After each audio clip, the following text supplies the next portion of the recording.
El módulo del día de hoy es investigación de accidentes e incidentes de trabajo, ¿no? Los conceptos básicos son el de incidente, seguramente ya lo han visto anteriormente, pero es importante que lo retomemos.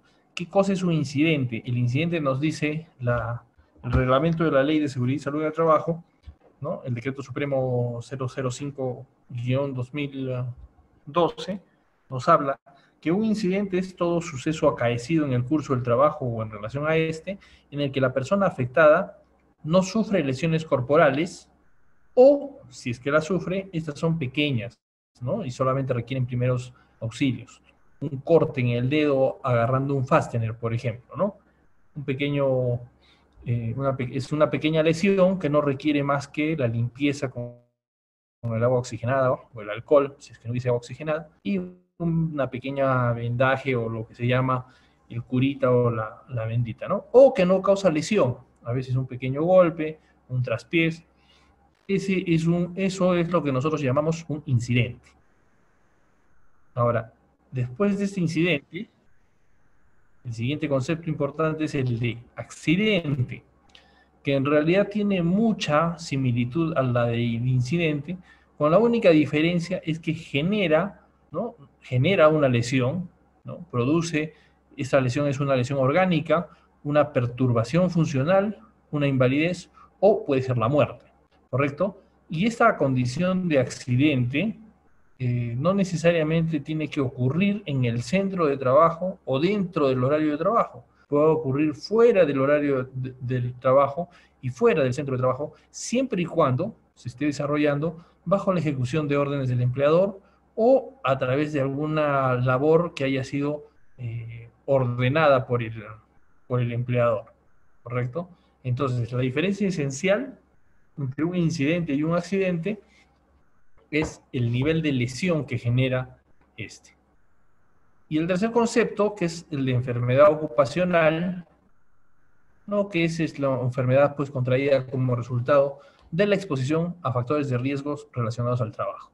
El reglamento de la Ley de Seguridad y Salud en el Trabajo nos indica en su glosario, en la parte final, de la misma manera lo que es una enfermedad ocupacional y una enfermedad profesional. Así lo determina el propio reglamento, ¿no? En el glosario indica enfermedad profesional u enfermedad ocupacional. Es decir, como si fuesen similares o como si fuesen lo mismo.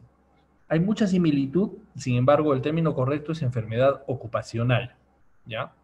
Enfermedad profesional es cualquier otra enfermedad que se puede contraer debido al trabajo, pero la enfermedad ocupacional es la que los factores de riesgo están relacionados con el trabajo.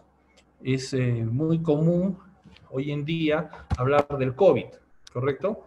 Entonces, por ejemplo, hace cuestión de un poco más de un mes que el Congreso de la República ha incluido el COVID, la COVID-19, como una enfermedad ocupacional en el listado de enfermedades ocupacionales, pero no es una enfermedad ocupacional para todos, es una enfermedad ocupacional para trabajadores que laboran en centros médicos, ¿correcto? Entonces, si mañana un operario de una planta, una secretaria de una oficina, un cajero del banco, contraen el virus del coronavirus y se enferman con la COVID-19, entonces esto no está considerado como una enfermedad ocupacional para ellos.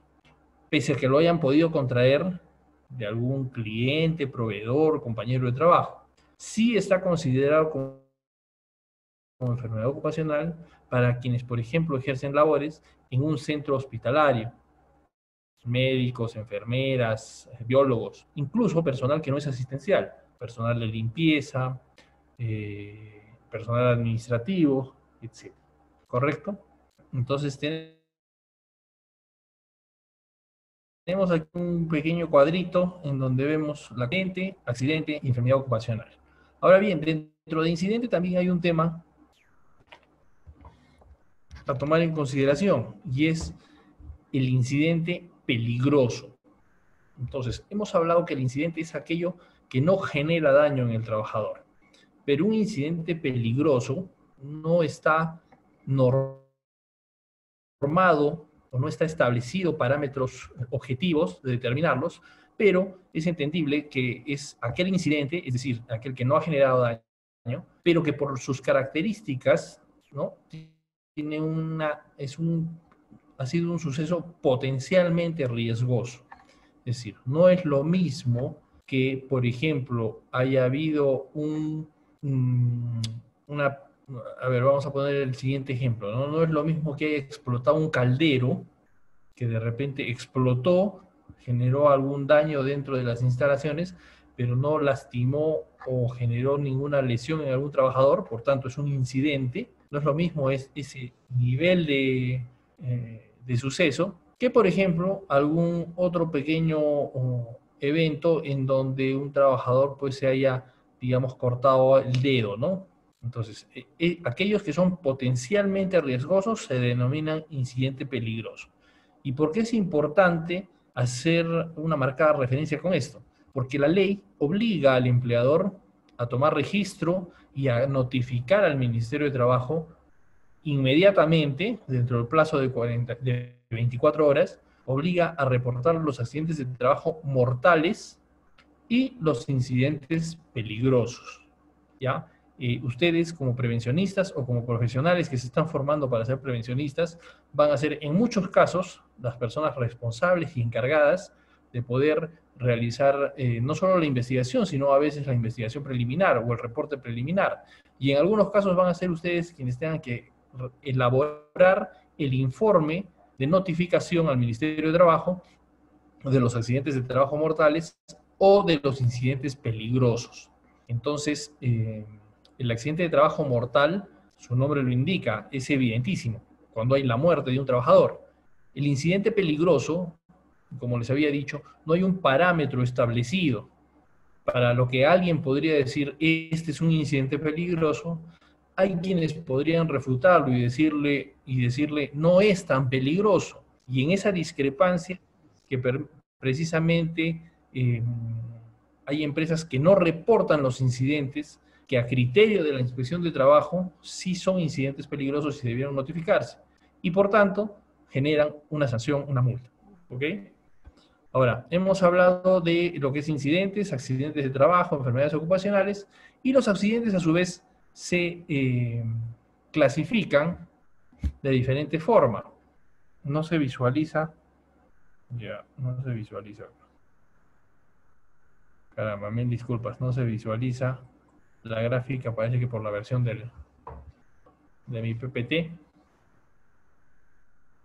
Tenemos tres tipos de accidentes. Los accidentes leves, los accidentes graves y los accidentes mortales. Los accidentes leves, como su nombre lo indica, son pues accidentes que han generado una lesión, pero cuyo descanso médico es inferior a un día, ¿no? Por ejemplo, trabajador que se cayó no sé, a las 10 de la mañana se golpeó la cabeza, lo revisan, de repente perdió incluso el conocimiento, lo revisa el médico, lo verifica y simplemente lo despacha a su casa, le dice, ve, descansa, regresas mañana a trabajar. Entonces, eso está considerado como una lesión leve, como un accidente leve, porque la lesión ha generado un descanso médico menor a un día. Tenemos el accidente grave, ¿no?, que es aquel que genera descanso médico mayor a la jornada de trabajo y además alguna suerte de tratamiento, sea medicación, sean placas radiográficas, sean indicaciones de rehabilitación, de prohibición, etc. ¿Ya? Esos son los accidentes graves. Y como su nombre lo indica, la lesión que genera la muerte, el accidente que genera la muerte, es eso, pues un accidente mortal. ¿Ya? Para efectos estadísticos debe considerarse la fecha del fallecimiento. Ahora bien, por ejemplo, ¿qué ocurre cuando un trabajador se cae del 5º piso, entra en coma, es trasladado al hospital y fallece a los 6 o 7 días, al 7º día, digamos, que fallece, ¿ok? Entonces, en un primer momento, no se puede saber y no se espera que sea un accidente mortal. sino un accidente grave, ¿no? Lo tenemos al trabajador con signos vitales, pero en estado de coma, a veces coma inducido, lo tenemos hospitalizado, esperando su recuperación, pero quizá el pronóstico no sea bueno, o aún siendo bueno, esta persona fallece. Entonces, obviamente es un accidente mortal, ¿no? Pero ¿qué pasa si este trabajador cayó, se fracturó la cabeza, digamos, está en coma y a la semana muere, pero de neumonía, contagiada en el hospital? ¿Se considera o no se considera como accidente mortal? ¿No? O ahora de COVID, lo llevan al hospital, no sé, y se contagia de COVID. O fallece por el COVID, digamos que tenía el COVID, no lo sabía, estaba prestando servicios, se accidenta, tiene un accidente, no fallece instantáneamente con motivo del accidente, y digamos que a las 2 semanas, a los 14 días, pues fallece con esa otra dolencia. ¿Es accidente de trabajo? ¿No es accidente de trabajo? ¿Debemos investigarlo? ¿No debemos investigarlo? ¿Ya? ¿Qué característica tiene? ¿Cómo lo registramos? ¿Lo debemos reportar o no lo debemos reportar? Hay casos de accidentes que han concluido, que lamentablemente han dejado postrado al trabajador durante varios meses, y digamos al octavo mes el trabajador murió. Entonces, al haber muerto el trabajador, tiene el empleador la obligación de reportar esa muerte ocurrida ese día, 8 meses después. ¿Tiene obligación de reportarlo al Ministerio de Trabajo o no? ¿O es que ya no es un accidente de trabajo mortal, ¿no? Entonces, este es un tema bien delicado porque la jurisprudencia, las decisiones que han adoptado los jueces, es bastante variada, ¿correcto? Eh, Tiene que ver un análisis si es que la muerte que ha ocurrido, sea inmediata, a la semana o a los 8 meses, tenga que ver directamente con la causa del accidente. Es decir, si se rompió la cabeza porque cayó desde el quinto piso y se fracturó la cabeza, y como ese motivo ha venido sufriendo hemorragias internas en el cerebro, etcétera, etcétera, de repente coágulos que le reventaron, en fin, entonces sí hay una relación causal que permite decir que ese ha sido un accidente mortal. Pero si digamos que por motivo de esto ha quedado en coma, ¿no? Y por tanto es un accidente grave, pero no mortal, y después de cierto periodo fallece de neumonía, que de la que fue contagiado en el hospital, entonces es un accidente de trabajo, sí, pero la muerte no es debida al accidente de trabajo. Entonces, esto es importante porque si bien es cierto, existe una relación de carácter civil, o sea, hay una responsabilidad civil del empleador, no es la misma que la responsabilidad laboral, ¿correcto? Ustedes como preventistas tienen que buscar eliminar la probabilidad de que ocurran accidentes. Es minimizar la probabilidad de que ocurran accidentes. Eso es lo que se llama el control de riesgos, ¿correcto? Pero obviamente no pueden controlar eso dentro del hospital en medidas que están absolutamente fuera del control de ustedes, ¿ok? Entonces, regresamos a que hay tres tipos de... Los accidentes se clasifican en leves, graves y los graves que causan la muerte al trabajador. ¿Okay? Cuando hablamos de accidentes graves, también tenemos de diferentes tipos. Tenemos el total temporal, parcial. A ver, en principio tenemos el parcial o total, ¿no? Y tenemos el temporal o dentro del parcial, perdón, dentro del parcial y total, además tenemos el que puede ser una incapacidad total o una incapacidad parcial, ¿ya? Entonces, ¿cuáles son? Nos dice que cuando la lesión genera en el accidentado la imposibilidad de utilizar su organismo, se otorga tratamiento médico hasta su plena recuperación. Estamos hablando de un accidente total temporal, ¿correcto? Eso es temporal. A ver, voy a buscar la otra presentación en donde se visualiza. Espérenme un segundito, por favor.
Ya, a ver.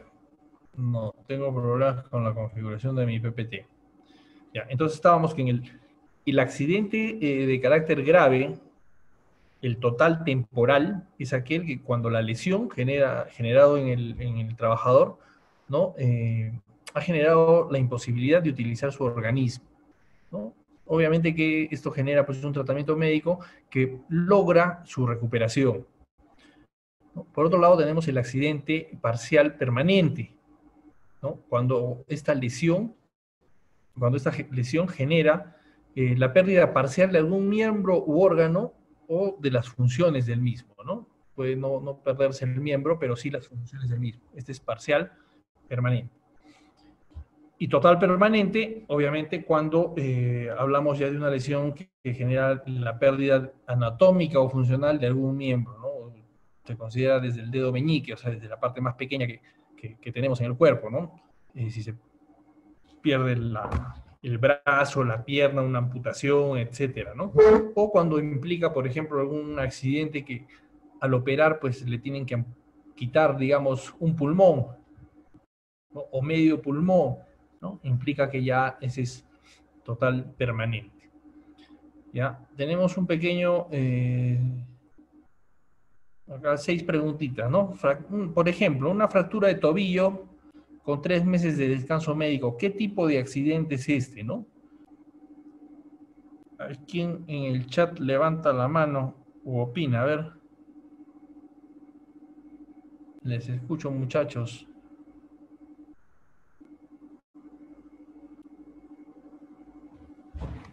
María nos dice que no se escucha. ¿Me están escuchando los demás?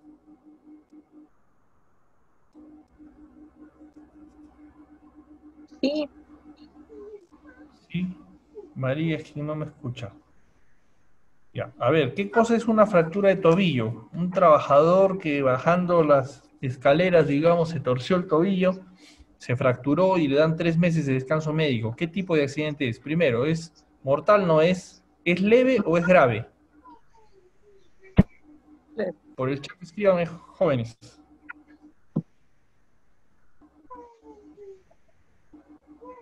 Ya, chat privado me mandan. Sí, grave, correcto. Y dentro de los graves, ¿qué tipo de accidente? Es un total temporal, ¿correcto?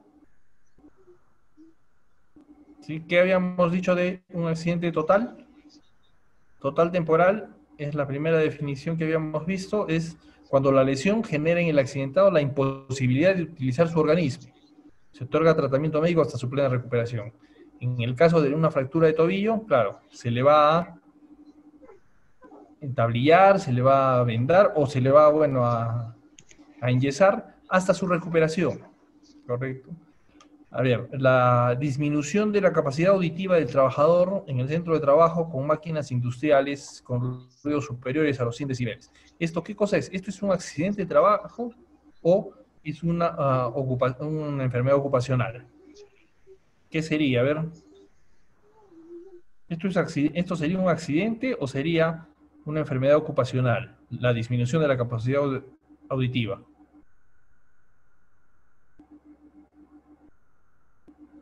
Enfermedad ocupacional, muy bien, Elizabeth, es una enfermedad. Ahorita vamos a hablar de la diferenciación importante entre enfermedad y accidente.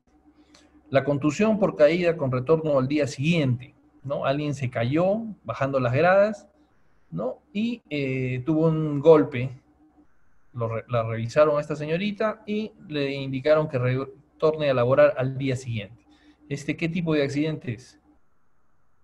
Es leve, ¿no? Los leves no están categorizados como total temporal o parcial permanente o total permanente. No, simplemente es leve, ¿no? Es un accidente leve.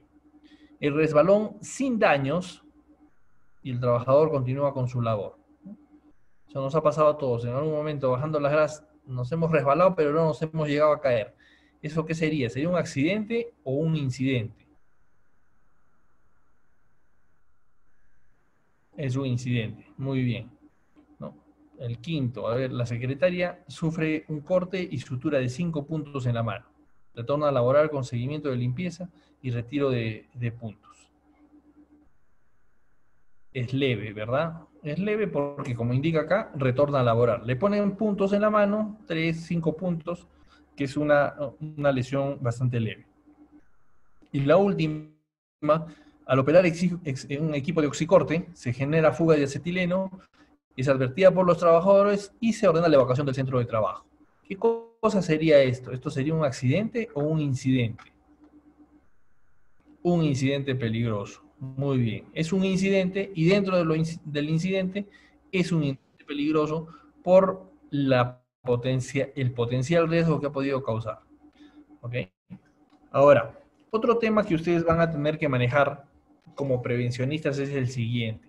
Nosotros tenemos definiciones de lo que es el accidente de trabajo dentro de la ley 29783, la ley de seguridad y salud en el trabajo y su reglamento, ¿no? También tenemos que mediante el decreto supremo 0398 SA, salud, nosotros encontramos...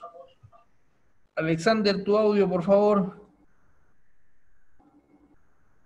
Ya. Entonces, nosotros tenemos que además de lo que señala la Ley de Seguridad y Salud en el Trabajo, nos encontramos con que el Decreto Supremo 0398 Salud, que es la Ley de Modernización de la Seguridad Social, también determina ciertos criterios de lo que es un accidente de trabajo. ¿Por qué? Porque a través de este Decreto Supremo es que se establecen las normas del seguro complementario de trabajo de riesgo.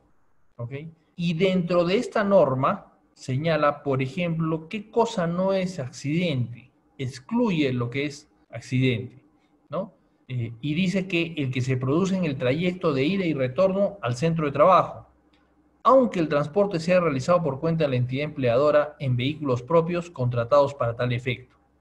Entonces, excluye de la definición de accidente de trabajo lo que acabamos de señalar, ¿no? Cuando este ocurre en el trayecto de ida o retorno. También aquel que es provocado intencionalmente por el propio trabajador, el que se produce como consecuencia de incumplimiento del trabajador una orden escrita, específica, impartida por el empleador, el que se produce con ocasión de actividades recreativas, deportivas o culturales, el que sobrevenga durante los permisos, licencias, vacaciones, etc. Los que se produzcan como consecuencia de uso de sustancias alcohólicas o estupefacientes, los que se producen en caso de guerra civil, etc., o los que se producen por efecto de terremoto, maremoto, erupción volcánica, cualquier otra convulsión de la naturaleza. Y finalmente los que se producen como consecuencia de fusión y fisión nuclear. ¿Ya? Estas excepciones que hace el Decreto Supremo 0398 de la Ley de Modernidad de la Seguridad Social, que es la que establece los criterios del seguro complementario de trabajo de riesgo, ha estado pues vigente hasta que la Ley de Seguridad y Salud en el Trabajo ha entrado en vigencia. Y la Ley de Seguridad y Salud en el Trabajo no los ha derogado específica y explícitamente. Sin embargo, en varios de estos casos sí genera ciertas, la jurisprudencia, los jueces han determinado a lo largo de los varios casos presentados ante el Poder Judicial, cuáles sí están incluidos como excepciones y cuáles no, ¿no? Puntualmente quiero referirme a tres de ellos. El primero, el que se produce en el trayecto de ida y retorno al centro de trabajo. Sí está configurado como accidente de trabajo, ¿correcto? Otro es aquel que señala sobre actividades recreativas, deportivas o culturales, aunque se produzcan dentro de la jornada laboral o en el centro de trabajo. Tenemos un caso bueno, no un caso, pero tenemos, por ejemplo, que el juez resuelve un trabajador que jugando fútbol en un campeonato organizado por la empresa de confraternidad, pues este trabajador es fracturado de la pierna y finalmente pierde la pierna, es amputada. Y al ser amputada la pierna, solicita indemnización a su empleador. Pero más allá de eso, el motivo por el cual solicita indemnización es porque establece que este constituye un accidente de trabajo porque él no asistió a jugar fútbol porque quiso, sino porque era parte de las condiciones laborales establecidas. Es decir, las oficinas de recursos humanos le mandaron un memorándum a todos los trabajadores invitándolos a participar, estaba dentro de su jornada de trabajo y por tanto el juez resuelve que sí constituye un accidente de trabajo. Y otro de ellos a observar es el que se produce por efecto de terremotos, maremotos, erupción volcánica, etc. Esto siempre y cuando haya habido incumplimiento por parte del empleador en cuanto a las condiciones de seguridad. Es decir, si el ambiente en el que yo trabajo tiene, por ejemplo, luminarias mal instaladas que al momento del terremoto hicieron que éstas se desplomasen, pues sí hay responsabilidad del empleador. O si es que los pasillos no estuvieron adecuadamente iluminados o con los espacios libres mínimos necesarios o con la señalización necesaria mínima establecida, pues también constituyen accidentes de trabajo. ¿Ya? Entonces, para terminar esta primera parte, entonces, ¿a qué quiero llegar? Ustedes, jóvenes, van a ser prevencionistas, ustedes van a ser parte del staff de la empresa para la que laboren y presten servicios, en las cuales van a tener mucha responsabilidad y estamos aún en un mundo de seguridad y salud en el trabajo que está en pañales. Nuestras normas, si bien es cierto, pueden haber estado muy bien establecidas, muy bien planteadas, están muy bien redactadas, pues en la práctica aún hay vacíos legales, muchos vacíos legales, aún hay contradicción entre normas, como lo acabo de decir con este decreto supremo del 0398 Salud, con la Ley de Seguridad y Salud en el Trabajo. Hay jurisprudencia no ambigua, sino contradictoria. Un juez dice que sí, el otro juez dice que no. Entonces, todavía está este tema de seguridad y salud en pañales en cuanto a seguridad y salud en el trabajo.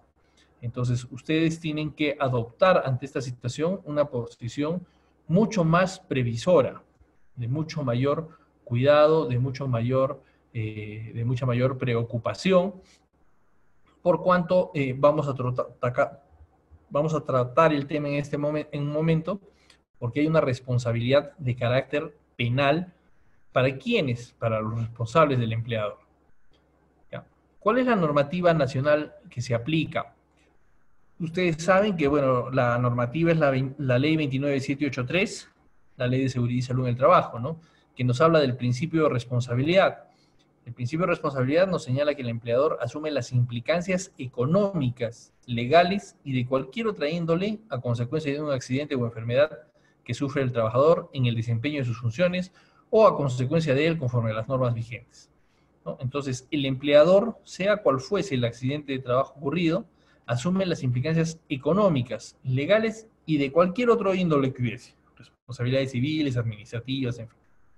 Otro de los principios que guían la Ley de Seguridad y Salud en el Trabajo es el principio de atención integral de la salud, que señala que los trabajadores que sufran algún accidente de trabajo o enfermedad tienen el derecho a las prestaciones de salud necesarias y suficientes hasta su recuperación y rehabilitación. Es decir, no basta trasladarlo al centro médico, no basta activar el SSTR, no, el SSTR tiene limitantes también, tiene que, por este principio de atención integral de la salud, tiene que garantizarse el derecho a estas prestaciones de salud, las necesarias, pero sobre todo las suficientes hasta que se recupere y se rehabilite, ¿no? Entonces, si hablamos que necesita una prótesis, pues tiene que brindárseles esas condiciones.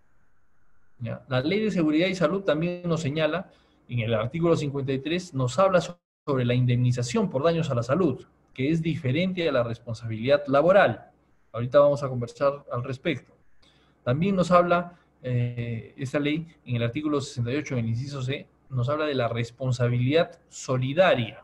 Es decir, cuando somos nosotros parte de somos una subcontrata o cuando tenemos empresas subcontratadas, existe una responsabilidad solidaria. Y el artículo 76 nos habla de la adecuación del trabajador al puesto de trabajo. Esta es una de las grandes falencias que siempre nos encontramos en las inspecciones. No es que el trabajador se debe adecuar al puesto, sino es que el puesto se debe adecuar al trabajador, ¿no? Entonces, esa es una labor de los prevencionistas o de los profesionales que laboran en el área de seguridad y salud en el trabajo. Además de la Ley de Seguridad, tenemos su reglamento, ¿no? Que está aprobado por el Decreto Supremo 05/2012-TR, en donde nos habla de las obligaciones del trabajador a cooperar y participar en los procesos de investigación de los accidentes y reportar a sus representantes, ¿no? O a sus delegados, ¿no? De forma inmediata la ocurrencia de cualquier accidente o incidente. Y un tema que es, o que va a ser de particular importancia para ustedes, porque les va a implicar directamente, es la responsabilidad penal.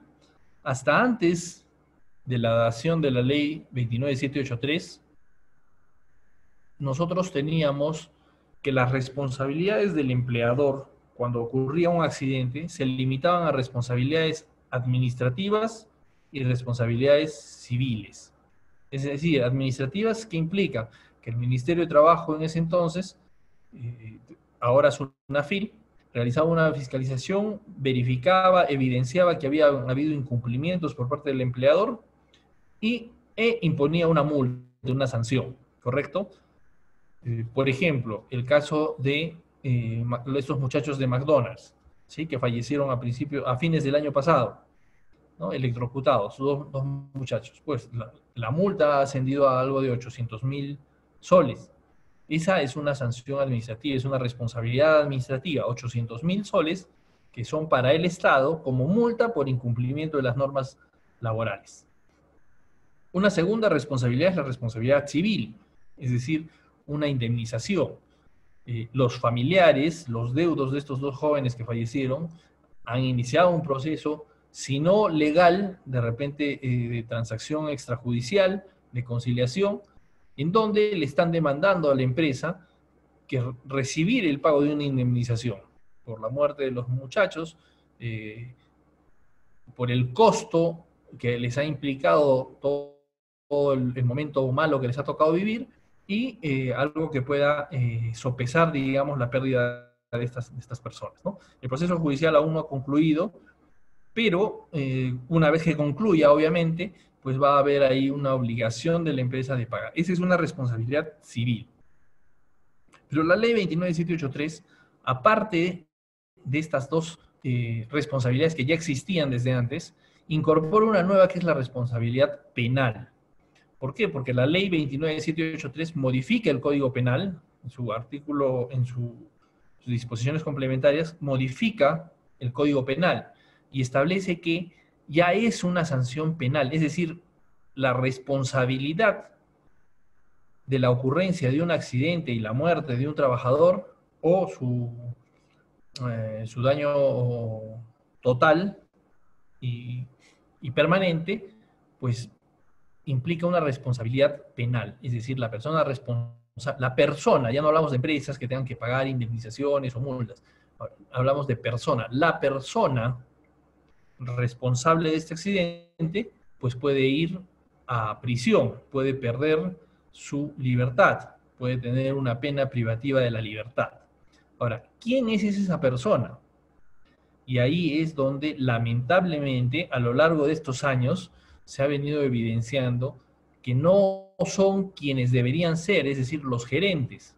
¿Por qué? Porque el gerente es el representante de la empresa. La máxima autoridad de una empresa es el gerente y, por tanto, es quien lo representa. Por algo su nombre es representante legal, ¿no? Sin embargo, a lo largo del tiempo, las cabezas, los representantes legales, han venido demostrando documentalmente que la responsabilidad ha ido decayendo en ciertos niveles inferiores, llegando incluso a los prevencionistas, es decir, llegando a ustedes. Entonces, triste sería la historia de que ocurriese un accidente mortal y, aparte de lo incómodo que es esa situación, que ustedes tuviesen que asumir una responsabilidad de carácter penal por un incumplimiento que no ha sido suyo, porque si ha sido negligencia de parte del prevencionista, bueno, pues tendrá que asumir las responsabilidades que le corresponden. Pero si esta responsabilidad no es del prevencionista, sino de un jefe, o de un jefe del jefe, o de algún gerente que niega presupuestos, que no autoriza en la compra de equipos de protección personal, que no permite o no da las suficientes condiciones para aplicar la seguridad, pues termina manchándolos a ustedes. Por eso es importante siempre documentarse, por eso siempre es necesario tener evidencias de que ustedes han llevado a cabo de manera profesional y correcta las propuestas, las modificaciones y todo lo que corresponda. No basta con que su empleador les diga, no, solo hay presupuesto para zapatos de 30 soles, sino que ustedes puedan señalar y demostrar, no, estos zapatos de 30 soles no cumplen las características, no están normados, no tienen el nivel de la punta de acero, no tienen el nivel de resistencia exigido en las normas, no es el adecuado. Y dejar constancia de eso en algún documento,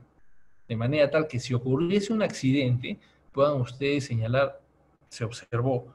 Este tema se observó. Al final, logística compró lo que le ordenaron, almacén entregó lo que le ordenaron, pero nosotros como profesionales de la seguridad hicimos las observaciones y aquí están. Y el señor, bueno, le cayó un balón en un cilindro en el pie, perdió el pie, se gangrenó y finalmente falleció el señor, pero nosotros estamos deslindando nuestra responsabilidad, no porque querramos deslindar la responsabilidad y simplemente lavarnos las manos, sino porque efectivamente hicimos un trabajo profesional y hay decisiones que ya no les corresponde o no compete al área de prevencionistas, pero que tienen pues implicancias, particularmente el tema de presupuestos. ¿Ok? Ahora bien, es importante aquí analizar también que el texto original de la ley 29783 indicaba, ¿no? Que tenía este tenor, ¿no? El que infringiendo las normas de seguridad y salud en el trabajo y estando legalmente obligado, no adopte las medidas preventivas necesarias para que los trabajadores desempeñen su actividad poniendo en riesgo su vida, salud o integridad física, será reprimido con penas privativas de la libertad no menor de 2 años ni mayor de 5. ¿No? Señalaba además que, bueno, si como consecuencia de esto ocurriese la muerte, las penas privativas iban de 5 a 10 años. 2 años después se modifica este texto con la ley 30222 y se incluyen algunos términos como el que deliberadamente, es decir, ya no basta con que se infrinja la ley, sino como que hay una, digamos, hay una intencionalidad en infringir la ley, el que deliberadamente infringe las normas, y señala también, en esta modificación se incluye que, y habiendo sido notificado previamente por la autoridad competente, es decir, si es que la SUNAFIL ya había inspeccionado su empresa y le había multado o observado que estaban incumpliéndola, entonces recién es que la responsabilidad penal se aplicaba, ¿no? Y esta responsabilidad penal disminuyó, ya no era de 2 a 5 años, sino de 1 a 4. Y para caso de muerte, ya no era de 5 a 10, sino de 6 a 8, perdón, de 3 a 6 años. Y añadía un tenor que era que se excluía de esta responsabilidad penal cuando la muerte o lesión grave era producto de la inobservancia de las normas de seguridad y salud en el trabajo por parte del trabajador. ¿Correcto? Entonces, digamos que se ablanda bastante la ley con esta modificatoria de la ley 30222, se ablanda bastante, se hace prácticamente imposible de aplicar por cuanto SUNAFIL no puede haber hecho una inspección previa a todos los casos, y eso es, digamos, lo que la ley acá señalaba que marcaban en rojo, ¿no? Y habiendo sido notificado previamente por la autoridad de trabajo, por la autoridad competente. Sin embargo, con motivo de los muchachos que fallecieron por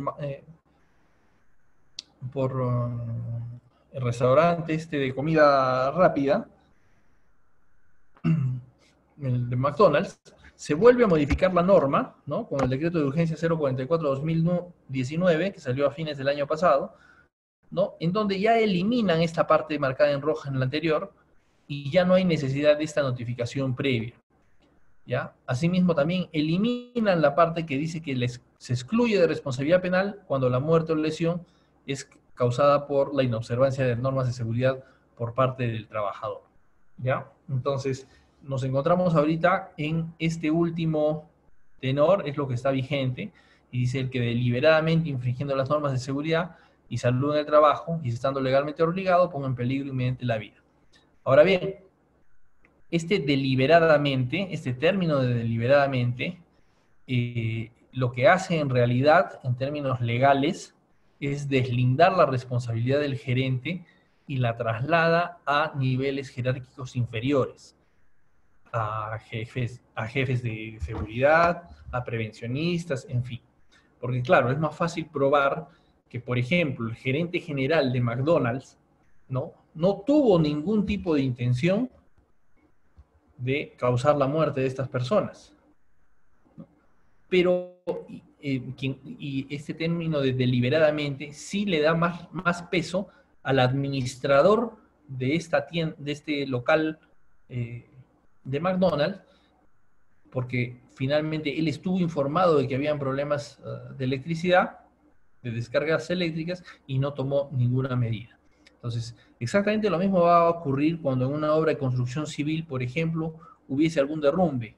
El gerente general de la gran constructora en la que están ustedes laborando, él no ha decidido que elaboren esa, digamos, esa excavación, incumpliendo ciertas normas, y por tanto, la pelota se las va a pasar a los niveles jerárquicos inferiores, pudiendo llegar incluso a los prevencionistas, ¿no? En donde el juez vaya a determinar que esa deliberación era parte de la responsabilidad de los prevencionistas, ¿ya? Por eso, jóvenes, les repito, es importante siempre actuar con profesionalismo.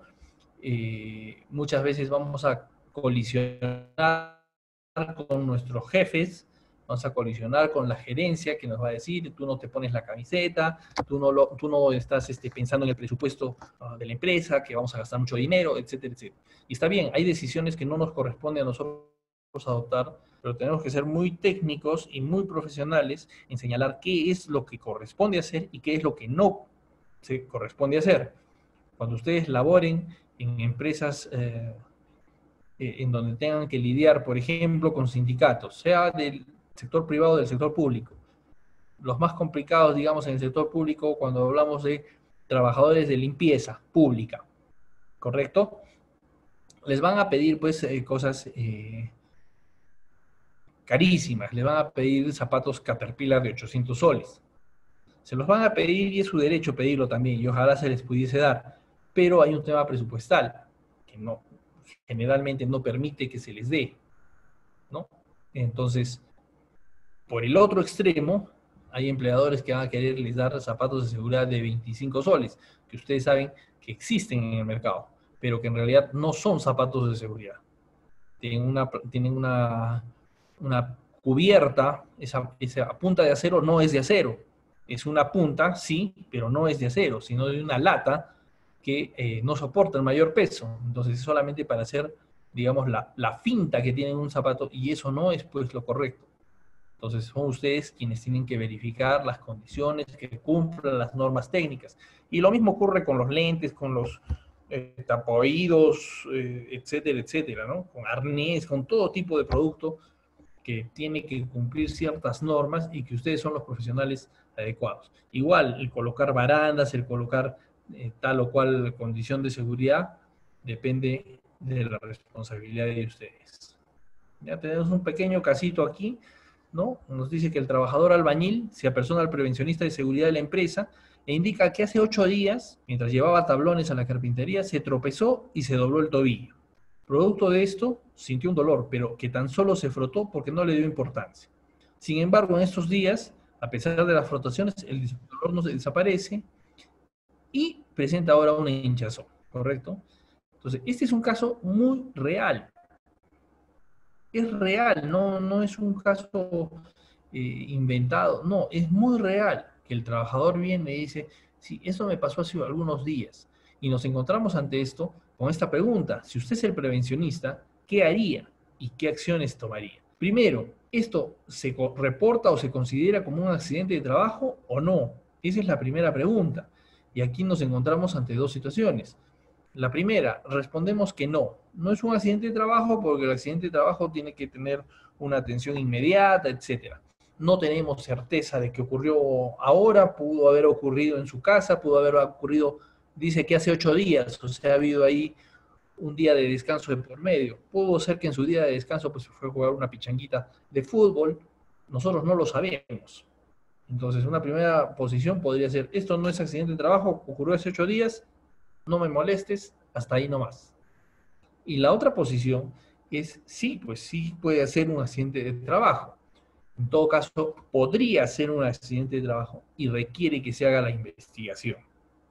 ¿no? Lo correcto es considerarlo como un posible accidente de trabajo, porque precisamente de la investigación es que se va a llegar a determinar si es, si no es, o si no se llegó a dilucidar si eso no es, ¿ya? O sea, es, no es, o no se logró determinar.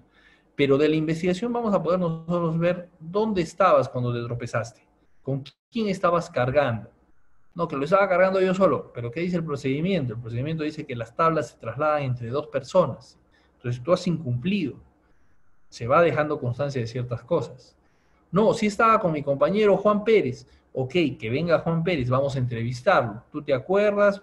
¿Tú también te caíste con él? ¿O tú viste que se golpeó? Entonces, de esa entrevista es que vas a obtener información. Sí, yo vi que se cayó. ¿Y por qué no lo reportaste?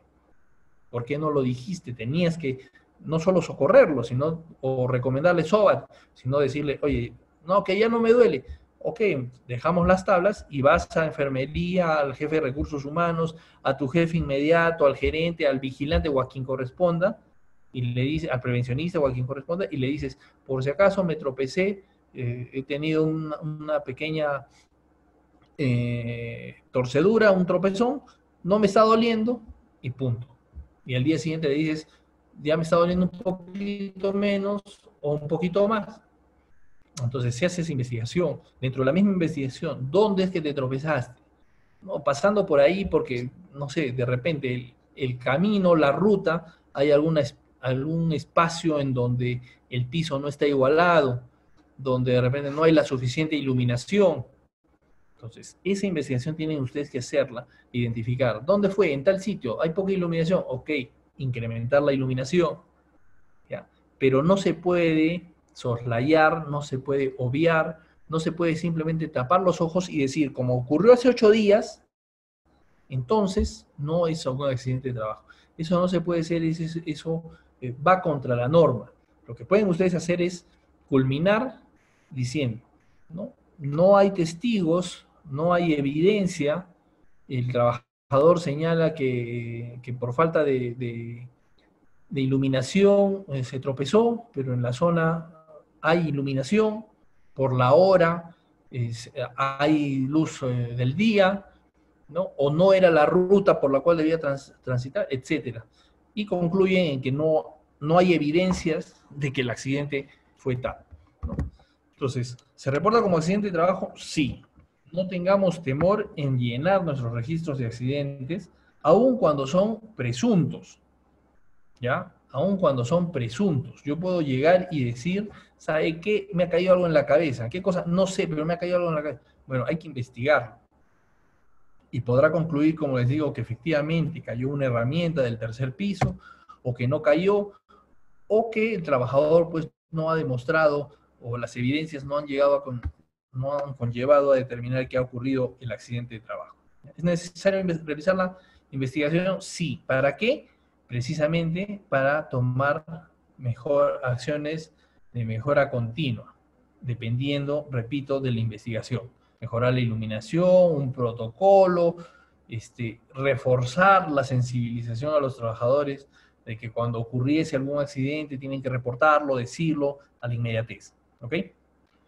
Comunicar sobre la comunicación al accidente de trabajo. Ya, acá quiero que me presten especial atención porque acá hay se generan muchas multas por esto, ¿ya? Y ustedes que van a ser los prevencionistas a cargo en las empresas, pues van a ser responsables de esto. La ley de seguridad nos señala en el artículo 82 el deber de información ante el sector trabajo, o sea, ante el ministerio. Y dice, se tienen que notificar todo accidente mortal, los incidentes peligrosos, ¿no? Ya de eso hemos hablado. Y además dice, cualquier otro tipo de situación que altere o ponga en riesgo la vida, integridad física o psicológica del trabajador suscitado en el ámbito laboral. ¿Ok? Entonces, el empleador tiene que reportar. El accidente mortal, hemos hablado de eso, vamos a profundizar. Los incidentes peligrosos y cualquier otra situación. Es decir, tiene que reportarlo todo, todo. No solamente los accidentes mortales y los incidentes peligrosos, sino todos los accidentes y los incidentes. Ahora vamos a ver cómo se hace eso operativamente.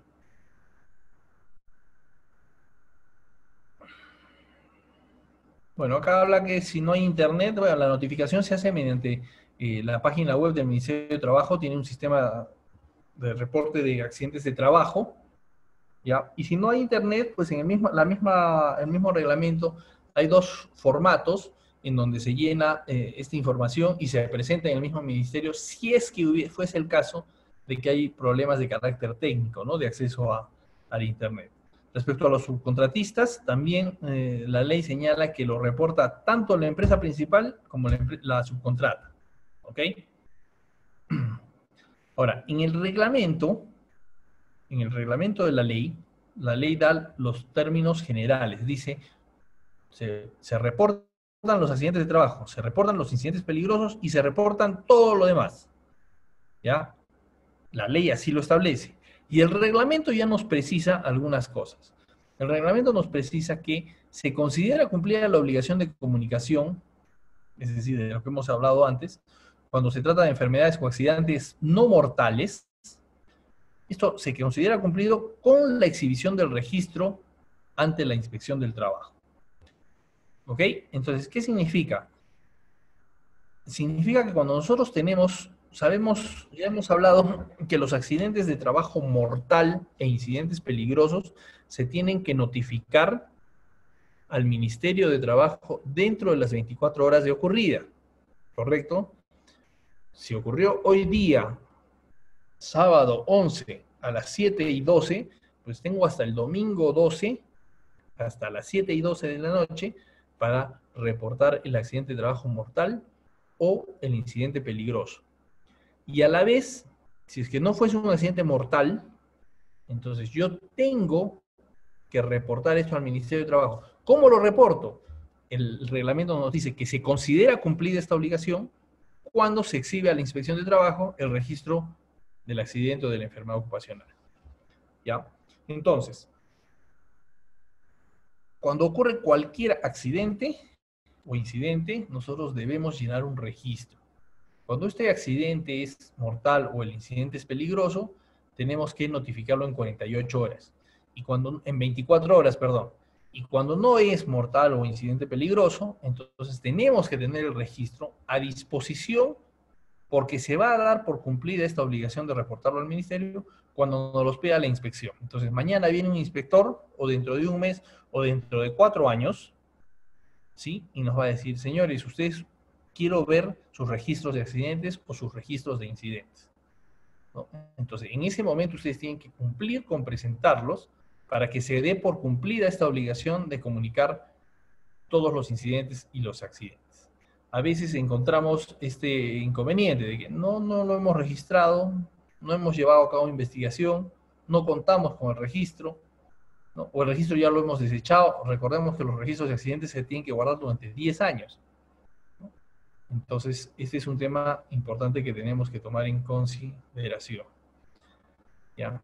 Adicionalmente, la responsabilidad que tiene el empleador de hacer las comunicaciones de los accidentes mortales e incidentes peligrosos, también los centros médicos asistenciales que atienden a los trabajadores tienen esta obligación de reportar. No les sorprenda a ustedes como prevencionistas que en algún momento puedan recibir una fiscalización de SUNAFIL, producto de comunicación que se obtiene tanto de las compañías de seguros como de los centros de trabajo.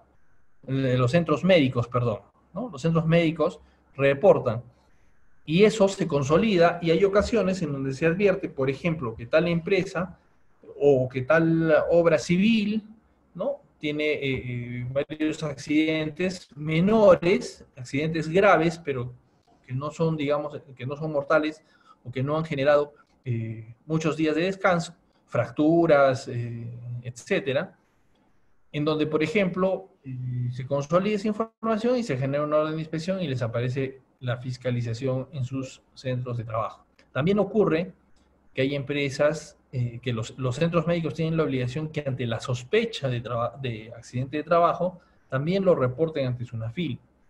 ¿Ya? Es así que hay casos de empresas que incumpliendo la ley y pudiendo ser sancionadas por eso, esconden la ocurrencia de un accidente de trabajo y llevan al trabajador y le dicen, di que te has caído en tu casa, ¿no? Nosotros te vamos a pagar las medicinas, la atención y todo. Ni siquiera en algunos casos activan el SCTR, si no lo hacen como una atención particular. ¿Para qué? Para evitar que se registre como accidente de trabajo. Entonces, ante la sospecha, el centro médico tiene que reportarlo a SUNAFIL, ¿ya? Según la hora de atención, con quién vino, en fin, ellos ya tienen todo un protocolo también de supuestos por los cuales pueden establecer que haya la presunción de la ocurrencia de un accidente de trabajo, aunque no lo reporten así, aunque llegue el trabajador diciendo, no, me caí en mi casa, ¿no? Estaba haciendo tal labor el fin de semana y me fracturé, ¿no? Entonces, de la entrevista que le hacen, ¿usted qué trabaja? ¿Qué hace? ¿Cómo hace? Allá, esto puede ser accidente de trabajo, de repente están mintiendo, lo comunica a SUNAFIL, ¿ya? La ley, en su artículo 28, señala que el empleador debe implementar registros, ¿no? También cuando un accidente genere lesiones en varios trabajadores, se lleva a cabo un registro por cada trabajador. Particularmente sobre los registros de accidentes de trabajo, señala que deben de llevarse y ser exhibidos en los procedimientos de inspección ordenados por la autoridad de trabajo, ¿no? Y por 10 años es que se tienen que mantener archivados, ¿ya? Y por su parte, el reglamento ya detalla que estos registros, ¿no? El registro de accidente de trabajo, enfermedades ocupacionales, incidentes peligrosos y otros incidentes, o sea, tenemos que llevar registros de todo esto. Puede ser un mismo formato en donde uno marque si es un accidente de trabajo, si es una enfermedad ocupacional, si es un incidente peligroso o es otro incidente, o pueden ser diferentes formatos. Eso ya depende de la operatividad de cada empleador. Yo he conocido empresas en donde tienen un formato para cada tipo. Si fue un incidente, llenan el formato A. Si fue un accidente de trabajo, llenan el formato B. Si fue un incidente peligroso, el A1. Y así. Si eso le es práctico en la administración y en la gestión de su sistema de gestión, en buena hora. Hay empresas que tienen un solo registro en donde tienen un casillero en donde marcan, ¿no? Es accidente de trabajo, marcan ahí sí, o accidente leve, accidente grave, accidente mortal, en fin, eso depende de cómo cada uno de ustedes lo gestione. Ahora bien, estos registros tienen que tener cierta información mínima que esté establecida en la resolución ministerial 050 del Ministerio de Trabajo. Ya, es información mínima, ahí están los formatos recomendados, pero que no son obligatorios, o sea, no es obligatorio que se utilice ese formato. La mayoría los utiliza, la mayoría les ha cambiado incluso